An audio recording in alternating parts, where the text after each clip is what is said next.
तो आज 10 तारीख की वाणी है। प्रातः मुरली। ओम शांति। 4 दिसंबर 1995 की रिपीट। बाप दादा। यथार्थ निश्चय के फाउंडेशन द्वारा कि जैसे बाबा हर बारी बताते हैं कि 3 चीजों पे निश्चय। स्वयं पर निश्चय, बाप पर निश्चय और ड्रामा पर निश्चय। तो यथार्थ निश्चय के फाउंडेशन द्वारा संपूर्ण पवित्रता को धारण करो। जब ये निश्चय होगा तब फिर धारण होगी पवित्रता। आज बाप दादा देश विदेश चारों ओर के नए नए बच्चों को देख रहे थे। आज बाबा सबको देख रहे हैं। चाहे मधुबन में साकार रूप में आए हैं, जैसे मधुबन में कई भाई बहन जाते हैं, आपको पता है मिलने।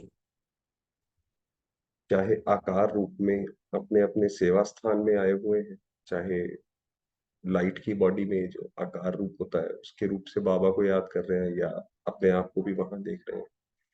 तो नए नयों को देख बाप दादा सभी के निश्चय को देख रहे हैं। आज बाप दादा जो सभा में देख रहे हैं कि निश्चय किसका लेते हैं, क्योंकि निश्चय इस ब्राह्मण जीवन की संपन्नता का फाउंडेशन है। और फाउंडेशन मजबूत है तो सहज और तीव्र गति से संपूर्णता तक पहुंचना निश्चित है। वास्तव में आप देखेंगे जिसको जितना निश्चय होता है उसका वास्तविक जीवन भी वैसे ही होता है, और ज्ञान में भी जब वो आत्मा चलती है तो उसी हिसाब से चलती है। जिसको सिर्फ ये निश्चय है कि विनाश होने वाला है तो उसका पुरुषार्थ आप देखेंगे सिर्फ उतना ही। जिसको ये भी निश्चय है कि विनाश तो होने वाला है, साथ में ये भगवान खुद आया हुआ, उसका पुरुषार्थ अलग अलग होगा। तो ऐसे ऐसे तो बाबा ने कहा जितना निश्चय होगा उतना संपन्नता तक पहुंचेंगे। तो बाप दादा देख रहे थे कि निश्चय भी भिन्न भिन्न प्रकार का है। जो यथार्थ निश्चय है कि मैं परमात्मा बाप का बन गया, क्योंकि कई निश्चय होता है कि जैसे दुनिया में भगवान को याद करते हैं।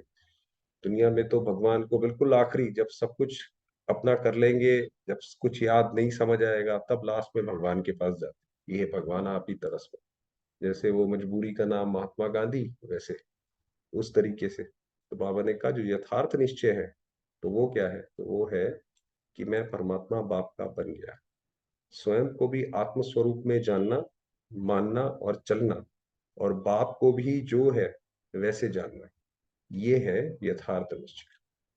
कि हर चीज को सत्य रूप से सही तरीके से जानना और उस पर फिर चलना। सिर्फ जानना ही नहीं, उस पर चलना।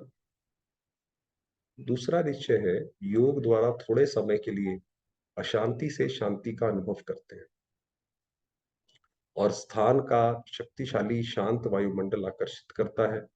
वह ब्राह्मण परिवार, ब्राह्मण आत्माओं का आत्मिक प्यार और पवित्रता का जीवन, पवित्रता की जीवन का प्रभाव पड़ता है। कंपनी अच्छी लगती है। दुनिया के वायुमंडल के कंट्रास्ट में ये संग अच्छा लगता है। ज्ञान भी अच्छा, परिवार भी अच्छा, वायुमंडल भी अच्छा।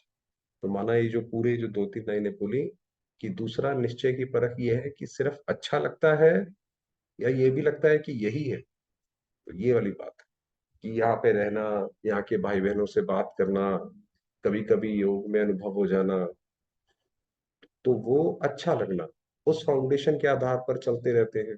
ये है दूसरा नंबर, वही बताया कि अच्छा लगता है, ठीक है जी, बाकी दुनिया में भी चीजें अच्छी हैं, उनमें से ये भी अच्छी है। पहला नंबर सुनाया यथार्थ निश्चय, और दूसरा नंबर अच्छा लगता है। तो वही पहला तो हो गया कि यही सब कुछ है, यही भगवान है, यही हट्टी है, यही से ही सब कुछ होगा, यही जीवन है, इसके अलावा और कोई जीवन नहीं।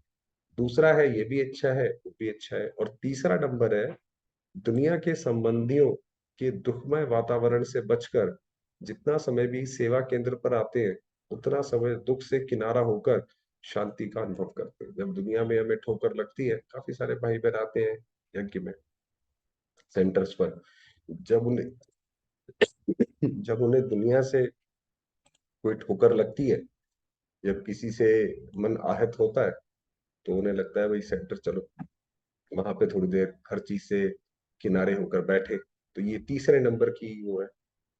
ज्ञान की गुह्यता में नहीं जाएंगे, लेकिन शांति की प्राप्ति के कारण कभी आते हैं और कभी नहीं भी आते हैं। तो वो तो आज अगर मन दुखी हुआ तो आज चले गए, या सुन ली वाणी, मन दुखी नहीं है कल को तो रहने दिया। लेकिन यथार्थ निश्चय बुद्धि विजयी होते हैं। और देखा जाता है कि जब शुरू शुरू में आते हैं तो अशांति से तंग होते हैं। शुरुआत में जब भी आते हैं बाबा के पास तो निश्चय भी धीरे धीरे बढ़ता है। तो पहले अशांति से तंग होते हैं, सोचते हैं चलो कहीं शांति में चलें, फिर बाबा के यहाँ याद आता है शांति के इच्छुक होते हैं। तो जैसे प्यासे को एक बूंद भी अगर पानी की मिल जाए तो वह बहुत बड़ी बात अनुभव करता है। तो अप्राप्ति से प्राप्ति होती है। सबसे पहली जब भी बाबा बता रहे हैं कि चलते कैसे हैं सारे ज्ञान में, तो सबसे पहले तो दुनिया में अशांति है। सेंटर आते हैं, बाबा के पास आते हैं, थोड़ा सा शांति अच्छा लगता है सुनना। तो ऐसा लगता है रेगिस्तान में किसी ने पानी पिला दिया, तो जैसे वो ऐसा लगता है। उससे प्राप्ति होती है, परिवार में, ज्ञान में, योग में, वायुमंडल में अंतर दिखाई देता है। लगता है ये देखो ये कितनी अच्छी जगह है, यहाँ पे कितनी अच्छी तरीके से बात करते हैं। तो पहला समय बहुत अच्छे उमंग उत्साह से चलते हैं, बहुत नशा रहता है, खुशी भी होती है। लेकिन अगर पहले नंबर के यथार्थ निश्चय का फाउंडेशन पक्का नहीं है, दूसरे या तीसरे नंबर का निश्चय है, तो धीरे धीरे जो शुरू की खुशी, शुरू का जोश है, उसमें फर्क आ जाता है। क्योंकि अब वो पानी जो है, पानी की से प्यास तो बुझ गई। अब मगर ऐसा तो नहीं कि जीवन में सिर्फ पानी ही चाहिए, बाकी सारी चीजें भी चाहिए, तो इसीलिए वो यथार्थ निश्चय नहीं हुआ। तो फिर इसीलिए उसमें फर्क पड़ जाता है। तो इस सीजन में नए नए बहुत आए हैं और चांस भी मिला है, ये तो बहुत अच्छा है। बाप दादा को भी नए नए बच्चों को देख खुशी होती है कि ये फिर से अपने परिवार में पहुंच गए। लेकिन ये चेक करो कि निश्चय का फाउंडेशन पक्का है। हमारा निश्चय नंबर वन है या नंबर टू है? कौन सा निश्चय, किस डिग्री का हमारा निश्चय है? अगर नंबर वन निश्चय है तो चलते चलते मुख्य पवित्रता धारण करने में मुश्किल नहीं लगेगा। अगर हमारा नंबर वन निश्चय है तो हमें पता पड़ गया ये पवित्रता तो हमारा अपना स्वधर्म है, आने वाले समय में पवित्रता ही रहेगी, तो फिर तो बड़े आसानी से उसको हम ढाल लेंगे। अगर पवित्रता स्वप्न मात्र भी हिलती है, माना स्वप्न में भी ऐसा कुछ आता है, हलचल में आती है, तो समझो नंबर वन फाउंडेशन कच्चा है। क्योंकि आत्मा का स्वधर्म पवित्रता है। इसका मतलब अभी पवित्रता अंदर बैठी नहीं है, तो मतलब अभी निश्चय पूरा बैठा नहीं है। अपवित्रता परधर्म है और पवित्रता स्वधर्म है। तो जब स्वधर्म का निश्चय हो गया तो परधर्म हिला नहीं सकता। कई बच्चे कहते हैं कि पहले तो बहुत अच्छे आते थे, अभी पता नहीं क्या हो गया है। वही जो बाबा ने बताया कि पहले तो बाबा बहुत अच्छा लगता था, बहुत सारे अनुभव होते थे, आपके पास हम आते थे, अब नहीं होते हैं। तो क्या हो जाता है कि बाप जो है, जैसा है, वैसे अनुभव में नहीं लाते। बाबा को पूरी तरीके से यथार्थ रूप से पहचानना वो नहीं करते। अगर पूछेंगे कि बाप साथ है तो हाथ सब उठाएंगे, हाथ उठाना तो बहुत सहज है। लेकिन बाप साथ है तो बाप की पहली पहली जो महिमा करते हो कि वो सर्वशक्तिमान है, ये मानते हो या सिर्फ जानते हो?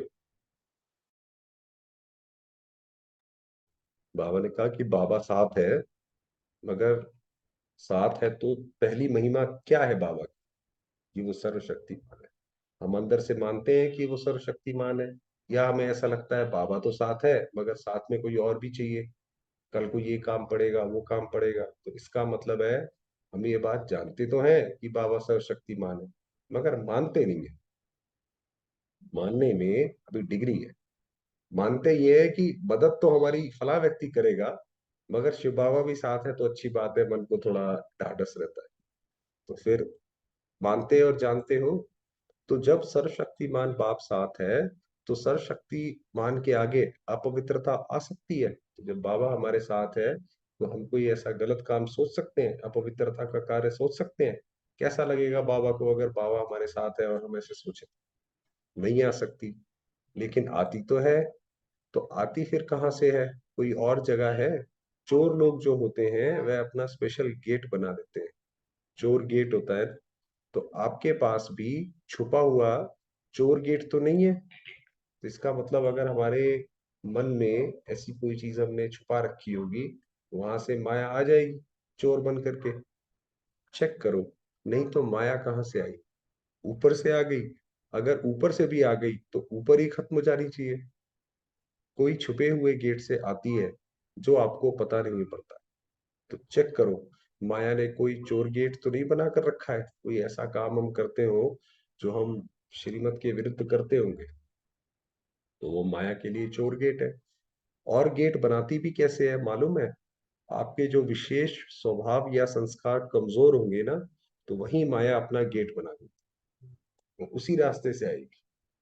क्योंकि जब कोई भी स्वभाव या संस्कार कमजोर है, तो आप कितना भी गेट बंद करो, लेकिन कमजोर गेट है, तो माया तो जानी जानना है, उसको पता पड़ जाता है कि ये गेट कमजोर है, इससे रास्ता मिल सकता है।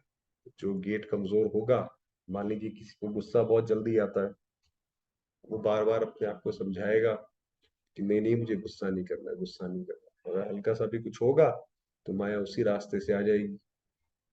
उसको रास्ता पता है माया को, और मिलता भी है।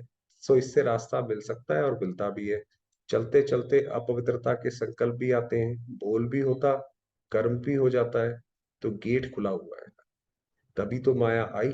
बाबा ने कहा, भाई कोई स्वभाव संस्कार का, पुराने स्वभाव संस्कार का कोई गेट खुला हुआ है। फिर साथ कैसे हुआ? जब माया आ गई, तो बाबा फिर साथ कैसे हुआ? क्योंकि बाबा साथ है, तो बाबा तो सर्वशक्तिमान है, उसके सामने तो किसी की शक्ति चलती नहीं। कहने में तो कहते हो सर्वशक्तिमान साथ है, तो ये कमजोरी फिर कहाँ से आई? कमजोरी रह सकती है? नहीं ना। तो क्यों रह जाती है?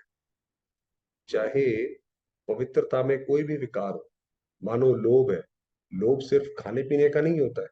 हर एक विकार की बात करेंगे वहां थोड़ी सी। कई समझते हैं हमारे में पहनने खाने या रहने का तो ऐसा कोई आकर्षण नहीं है, जो मिलता है जो बनता है उसमें चलते हैं। लेकिन जैसे आगे बढ़ते हैं, तो माया लोभ भी रॉयल व सूक्ष्म रूप में लाती है। ब्राह्मणों का, जो ब्राह्मणों में जो विकार आते हैं, जो माया अटैक करती है, वो भी अलग तरीके से करती है। कैसे माया फिर रॉयल तरीके से करे? वो रॉयल लोभ क्या है? चाहे स्टूडेंट हो चाहे टीचर हो, माया दोनों में रॉयल लोभ लाने का फुल पुरुषार्थ करती है। मानो स्टूडेंट है, बहुत अच्छा, निश्चय बुद्धि, सेवाधारी है, सब में अच्छा है, लेकिन जब आगे बढ़ते हैं तो रॉयल लोभ आता है कि मैं इतना कुछ करता हूँ, सब रूप से मददगार हूँ, तन से मन से धन से, और जिस समय चाहिए उस समय सेवा में हाजिर हो जाता हूँ, फिर भी मेरा नाम कभी भी टीचर वर्णन नहीं करती। ये रॉयल लोभ है कि भाई हम डायरेक्ट नहीं मांग रहे हैं, बस अपने मन में इच्छा रख रहे हैं कि ऐसा तो होना चाहिए ना। बाबा ने कहा ये बाबा के बच्चों में आता है कि ये जिज्ञासु बहुत अच्छा है। अगर मानव ये भी नहीं आवे, फिर दूसरा रूप क्या होता है? अच्छा, नाम ले भी लिया, तो नाम सुनते सुनते मैं ही हूँ, मैं ही करता हूँ, मैं ही कर सकता हूँ, वो अभिमान के रूप में आ जाएगा। तो दो तरीके से आता है। या तो लगेगा कि मेरा नाम ही नहीं लिया, या अगर ले लिया, तो उसमें फिर अभिमान आ जाता है कि देखो मैं ही हूँ करता धरता है इस सारे सेक्टर का। अगर मैं ना हूं, तो ये कल को ये चले भी नहीं। ये भूल जाते हैं कि ये भगवान इसको चला रहा है। या बहुत काम करके आए और किसी ने आपको पूछा भी नहीं, एक गिलास पानी भी नहीं पिलाया, देखा ही नहीं, अपने आराम में या अपने काम में बिजी रहे, तो ये भी आता है कि करो भी और पूछे भी कोई नहीं। तो ये सारा रॉयल माया के रूप है। भाई हमें किसी के सामने हाथ फैलाने की जरूरत ही नहीं है। कोई ये थोड़ी कुछ हमें कोई बोलेगा तब हमारा काम अच्छा माना जाएगा। हमें जैसे पता ही नहीं है कि हम क्या काम कर रहे हैं वो अच्छा है कि बुरा है। तो करना ही क्या है? करना या ना करना एक ही बात है। पूछने वाला तो कोई है नहीं। इससे आराम से घर में बैठो, जब होगा तब सेवा करेंगे। तो ये भिन्न भिन्न प्रकार का विकारों का रॉयल रूप आता है। और एक भी विकार आ गया ना, मानो लोभ नहीं आया लेकिन अभिमान आ गया, या अपने मानने तक का, हमारी मान्यता हो, उसका भान आ गया, तो जहां एक विकार होता है, वहां उनके चार साथी छिपे हुए रूप में रहते हैं। माना एक भी जो विकार आएगा, काम करो तो वो उनका, बाकी चार भी उसके साथ आएंगे। और एक को आपने चांस दे दिया, तो वो छिपे हुए जो है, वो भी समय प्रमाण अपना चांस लेते हैं। बाकी भी विकार धीरे धीरे कभी ना कभी आते रहेंगे सामने। फिर कहते हैं, पहले जैसा नशा अभी नहीं है। पहले बहुत अच्छा था, माना जब ज्ञान में चले थे तो बहुत अच्छा था। पहले अवस्था बड़ी अच्छी थी, अभी पता नहीं क्या हो गया है। माया चोर गेट से आ गई, ये है पता। ये नहीं कहो पता नहीं। तो बाबा ने बताया, माया जो है, कोई ना कोई ऐसे पुराने संस्कार से आ गई है अंदर। और टीचर को भी आता है, ये तो पहले स्टूडेंट को बताया, अब टीचर को भी आता है। क्या आता है? टीचर को क्या चाहिए? सेंटर अच्छा हो, कपड़े भल कैसे भी हो, लेकिन सेंटर थोड़ा रहने लायक तो अच्छा हो, और जो साथी हो वो अच्छे हो, स्टूडेंट अच्छे हो, बाबा की भट्टारी अच्छी हो। अगर अच्छा स्टूडेंट चेंज हो जाए तो दिल थोड़ा धड़कती है। फिर समझते हैं कि क्या करें, ये मददगार था ना, अभी वो चला गया। मददगार जिज्ञासु था, वह बाप है। बाबा ने पूछा कि जैसे टीचर्स को भी लगता है, क्योंकि सारे टीचर्स तो एक जैसी है नहीं जो सेंटर पर रहते हैं, कोई कैसी कोई कैसी है। तो बाबा ने कहा आपको इनको देखकर क्यों लगता है कि ये फला भाई फला बहन नहीं आता, ये अच्छा था? क्यों आपके मन में मन धड़कता है? कौन है आपका मददगार, बाबा है कि वो भाई है? तो उस समय कौन दिखाई देता है, जिज्ञासु या बाप? तो ये रॉयल माया फाउंडेशन को हिलाने की कोशिश करती है। अगर आपको निश्चय है सर्वशक्तिमान साथ है, तो बाप किसी ना किसी को निमित्त बना ही दे। बाबा फिर खाली नहीं छोड़ेगा, कहीं ना कहीं कर देगा। कई फिर सोचते हैं हमें कम से कम एक बार आबू की कॉन्फ्रेंस में या किसी बड़ी कॉन्फ्रेंस में चांस मिलना चाहिए। चलो और नहीं, योग शिविर तो करा ले, ये भी तो चांस होना चाहिए ना। चलो भाषण नहीं करे, स्टेज पर तो आवे। आखिर विनाश हो जाएगा, क्या विनाश तक भी हमारा नंबर नहीं आएगा? नंबर तो आना चाहिए ना। अलग अलग संकल्प आते हैं, किसी को कोई आता है, किसी को आता है कि भाई कम से कम एक बार हम स्टेज पे ही जाएं, तो ऐसे आता है। लेकिन पहले भी बाप दादा ने सुनाया है कि अगर योग्य है, चांस मिलता है, तो खुशी से करो। लेकिन ये संकल्प करना कि हमें चांस मिलना चाहिए, ये भी मांगना है। तो हमें मन से, तन से किसी के भी आगे हाथ नहीं फैला कि हमें ये दे दो या वैसा चाहिए चाहिए। ये है रॉयल मांगना। वही बताया कि ये हमें इतना चाहिए, ये इतना हमें मिलना चाहिए। तो ये तो जैसे मांगना हो गया, ये होना चाहिए। ये हमें पहचानते नहीं है, दादी दीदियां भी सभी को पहचानती नहीं है, जो आगे आते हैं उसको आगे कर लेते हैं। तो ये संकल्प आना, ये भी एक सूक्ष्म मांगना है। लेकिन बाप दादा ने सुना दिया है कि मानो आप स्टेज पर आ गई, या आपकी कोई भी विशेषता के कारण, योग नहीं भी है, अवस्था इतनी अच्छी नहीं है, लेकिन बोल में, कैचिंग पावर में विशेषता है, तो चांस मिल जाता है।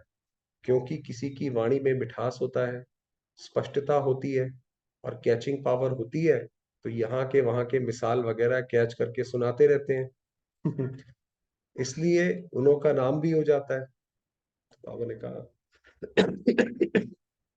कई बारी अवस्था, क्योंकि ये तो सारा अवस्था का गेम है, तो अवस्था नहीं होती है, बाबा ने कहा तब भी वो चला लेते हैं। तो कौन चाहिए? फलानी चाहिए। कौन आवे? फलानी आवे, चाहे योग में कच्ची भी हो, तो इस पर नंबर फाइनल नहीं होने हैं। बाबा ने कहा आखिरी में जो नंबर मिलने हैं, तो इस पर नहीं होते होने हैं कि किसने कितने स्टेज के प्रोग्राम्स करे। जो फाइनल नंबर मिलेंगे, वो ये नहीं होगा कि इसने कितने भाषण किए, व इतने इसने कितने स्टूडेंट वहां सेंटर बनाए हैं, लेकिन योग्य कितनों को बनाया है, कि अपने समान योग्य कितनों को बनाया है। सेंटर बनाना बड़ी बात नहीं है, लेकिन योग्य कितनी आत्माओं को बनाया है। नाम हो गया, 30 सेंटर की इंचार्ज हैं, और 30 में से 15 हिल रहे हैं, माना सेंटर पर भी कुछ ना कुछ खिटपिट चल रही है। 15 ठीक है, तो फायदा हुआ या सिर्फ नाम हुआ? सिर्फ नाम होता है कि फलानी के 30 सेवा केंद्र है, लेकिन नंबर इससे नहीं मिलेगा।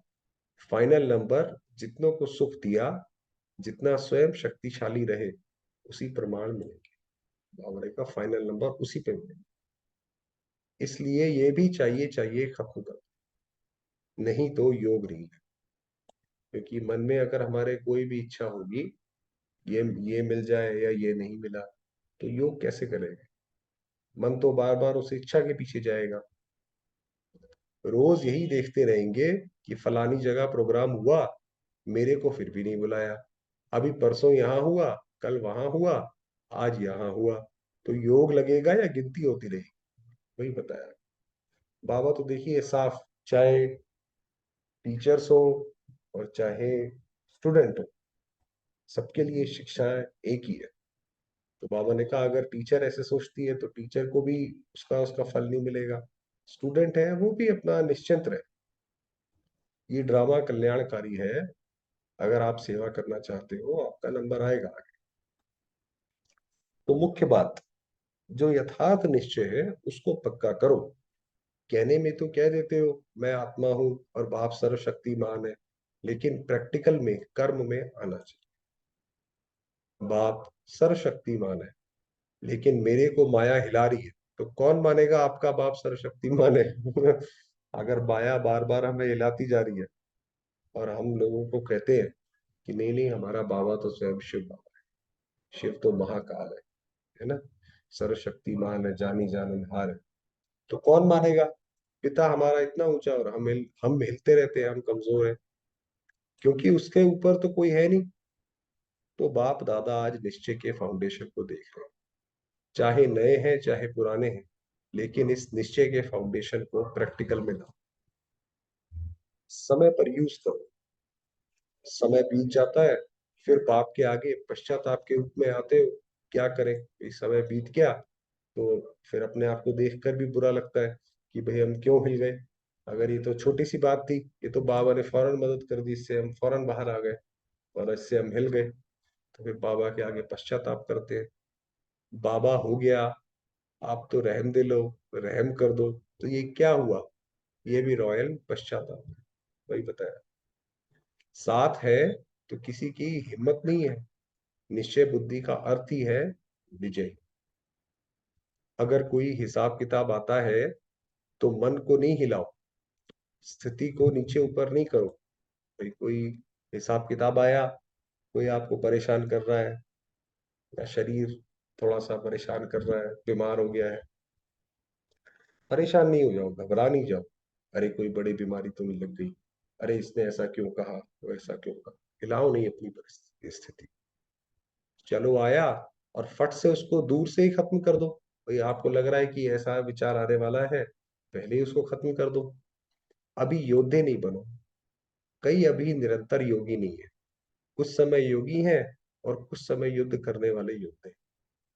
लेकिन अपने को कहलाते क्या हो, योद्धे की योगी? तो कहलाते तो सहज योगी हो ना। तो नए जो भी आए हैं उनको बाप दादा फिर से भाग्य प्राप्त करने की मुबारक देते हैं। इतना पूरा बताया कि इसलिए अपने मन को हिलाओ नहीं। ये तो हमारे हाथ में होता है, हम मन को कितना हिलाते हैं। कहीं कुछ हो जाता है तो मन को हम पूरी तरीके से झकझोर देते हैं कि अरे ये तो बहुत बुरा हुआ, अब आगे क्या होगा, भविष्य में क्या होगा, ऐसा ना हो जाए वैसा ना हो जाए। वो हिलाना है, आप मन को बांध के रखो कि भाई कोई बात नहीं, जो होगा सब अच्छा होगा, शिव बाबा साथ है हमारे, हिलाओ नहीं। लेकिन मुबारक के साथ ये भी चेक करना कि फाउंडेशन नंबर 1 है या नंबर 2 का है, कौन से लेवल का हमारा निश्चय है। तो बाबा ने ऊपर बताए 3। कई कहते हैं ज्ञान योग बहुत अच्छा लगता है, अच्छा है, वो तो ठीक है, लेकिन कर्म में लाते हो? ये जो ज्ञान और योग में जो बाबा बताते हैं धारणा के लिए मुख्य सार रोज आता है, जो इतना धारणाओं पर जोर देते हैं, तो बाबा ने कहा उसको कर्म में भी तो लाओ। ज्ञान माना आत्मा, परमात्मा, ड्रामा, ये कहना नहीं। ज्ञान का अर्थ है समझ। भाई आप, किसी ने हमें समझ दी कि भाई आग में हाथ मत डालो, उससे हाथ जल जाता है, तो ये समझ मिल गई। तो उसके बाद अब आग में हाथ नहीं डालेंगे ना, आग कहीं पे भी होगी तो हम उससे थोड़ा दूर रहेंगे। तो जैसे हमने वो चीज धारण कर ली, कर्म में ले आए, ऐसे ही ज्ञान जो बाबा देता है उसको कर्म में ला। समझदार जैसा समय होता है वैसे समझदारी से सदा सफल होता है। कभी भी देखो जीवन में दुख आते हैं तो क्या सोचते हो, पता नहीं मुझे ये क्यों नहीं समझ में आया, यही कहेंगे। तो समझदार हो, ज्ञानी हो, बोलो हाँ या ना। सबने बोला हाँ जी। हाँ जी तो बहुत अच्छी बोलते हैं, समझदार की निशानी है कभी धोखा नहीं खाना। बाबा ने कहा कि अगर आप समझदार हो, आपको ज्ञान है, तो उसका अर्थ ही है तो हम धोखा ना खाएं।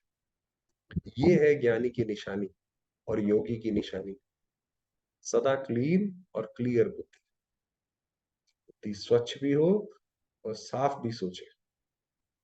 क्लीन भी हो और क्लियर भी हो। योगी कभी नहीं कहेगा कि पता नहीं पता नहीं। अगर हमारा योग पूरा नहीं है तो हमें ये सवाल उठेगा, पता नहीं क्या करना चाहिए ऐसे ऐसे समय पर, कैसे करके बाहर निकले, क्योंकि बाबा से कनेक्शन नहीं है कहीं ना कहीं। तो उनकी बुद्धि सदा ही क्लियर है, और धारणा स्वरूप की निशानी है सदा स्वयं भी डबल लाइट। कितनी भी जिम्मेवारी हो, लेकिन धारणा मुक्त सदा डबल लाइट। ये बात गहरी बताई बाबा ने। क्योंकि कई बारी जिम्मेवारी होती है ऑफिस की, इधर की उधर की, मगर उसमें भी डबल लाइट।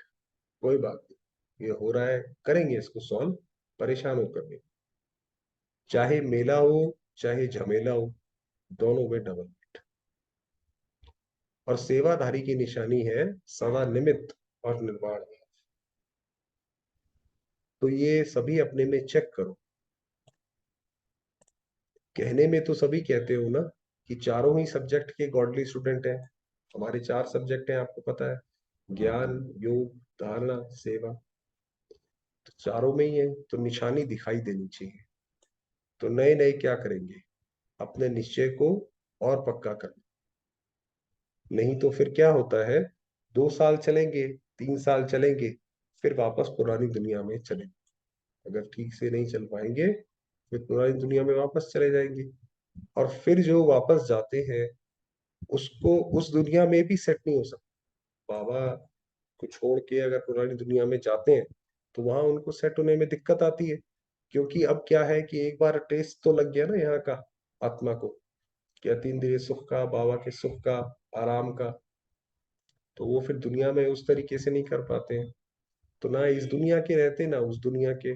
इसलिए अपना फाउंडेशन बहुत पक्का करो, अनुभव करो, सर्वशक्तिमान बाप साथ। बस एक बात भी अनुभव किया तो सब में पास हो जाएंगे। देखो, आज आजकल प्राइम मिनिस्टर है, मिनिस्टर है, उनके साथ का भी नशा रहता है ना।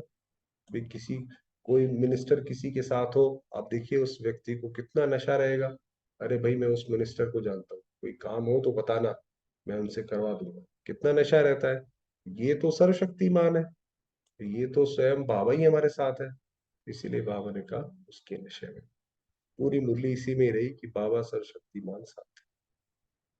अच्छा, अच्छा, चारों ओर की सदा श्रेष्ठ भाग्यवान, भाग्य विधाता को अपना बनाने वाली ऐसी श्रेष्ठ आत्माओं को, सदा बाप दादा के श्रीमत को सुना और किया, ऐसे सर्व सपूत बच्चों को, सदा सेवा में अचल रहने वाले, झमेला मुक्त और परमात्मा मिलन मिला बनाने वाले सभी बच्चों को बाप दादा का याद प्यार और नमस्ते।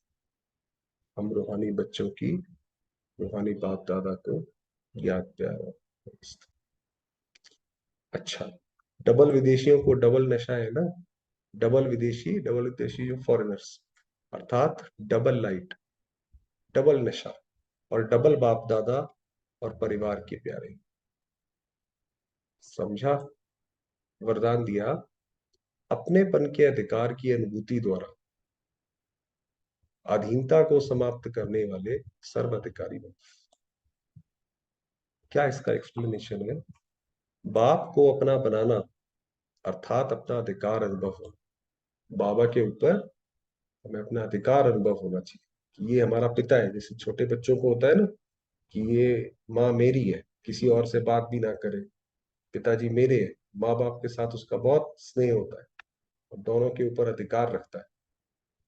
तो उसी तरीके से हमारा भी बाबा के ऊपर अधिकार है।